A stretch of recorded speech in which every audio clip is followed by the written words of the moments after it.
చంద్రగ్రహణం సందర్భంగా శ్రీవారి ఆలయాన్ని ఈరోజు మూసివేయడం జరిగింది. 8:30 గంటల నుంచి 9:30 మన మహాద్వారాన్ని క్లోజ్ చేయడం జరిగింది. మీ అందరికీ తెలుసు, దీనికి సంబంధించి ఇప్పటికే పూర్తి స్థాయిలో ఎలక్ట్రానిక్ ప్రింట్ మీడియా ద్వారా భక్తులందరికీ కూడా తెలియజేయడం జరిగింది. అలానే భక్తులు కూడా నిన్నటి నుంచి ఈరోజు మార్నింగ్ ఏ రకంగా అయితే 8 కల్లా అందరికీ దర్శనం చేయించాలనుకున్నామో అలానే 8 కల్లా అందరికీ కూడా దర్శనం చేయించి భక్తులందరూ కూడా పంపించడం జరిగింది.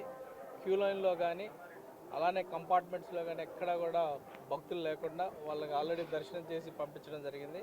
అలానే క్యూ లైన్లో కూడా సాయంత్రం దాకా తీసుకోపడదు. అలానే సాయంత్రం 6:30 గంటలకు మళ్ళీ కూడా స్వామివారి ఆలయాన్ని ఓపెన్ చేయడం జరుగుతుంది.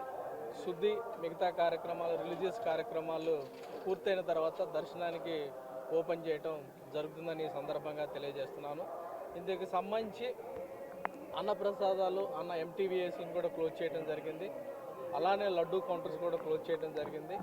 అన్నప్రసాదాలకు సంబంధించి క్లోజ్ చేస్తున్న ఈ మధ్యకాలంలో మన చంద్రగ్రహణ టైంలో ఏమీ బుక్ చేయకూడదు కాబట్టి ఇప్పటికే మార్నింగ్ టయానికే మన వాళ్ళు పూర్తి స్థాయిలో ప్యాకేజ్ చేసి అందరికి కూడా దగ్గరలో మిగతా అన్నప్రసాదాల కౌంటర్లో భక్తులకు ఉపయోగపడే విధంగా, భక్తులకి అనుకూలంగా ఉండే విధంగా, వాళ్ళకి యాక్సెస్ ఉండే విధంగా ప్యాకేజ్ చేసి అక్కడ అన్నప్రసాదాన్ని అందుబాటులో ఉంచడం జరిగింది.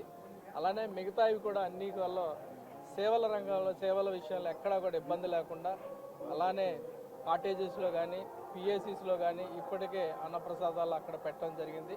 భక్తులు ఇష్టమైన వాళ్ళు తినే అవకాశం కూడా ఉంటుంది కాబట్టి వాళ్ళందరూ కూడా ఏ రకమైన ఇబ్బందులు లేకుండా అన్ని సేవలు కూడా వాళ్ళకి అందుబాటులో ఉండే విధంగా చర్యలు తీసుకోవడం జరుగుతుంది. అలానే సాయంత్రం ఓపెన్ చేసిన తర్వాత సర్వదర్శనానికి భక్తులను తీసుకోవడం జరుగుతుందని ఈ సందర్భంగా తెలియజేస్తున్నాను. అందరూ కూడా ప్లానింగ్ ప్రకారం ఎలా అనుకున్నామో అలానే విధంగా అందరికి కూడా దర్శనం చేసి అందరికి సేవలకు కూడా వాళ్ళకి అనుకూలంగా ఉండేటట్టు నిర్వహించడం జరిగిందని సందర్భంగా తెలియజేస్తూ అందరూ కూడా కృతజ్ఞతలు తెలియజేస్తాను.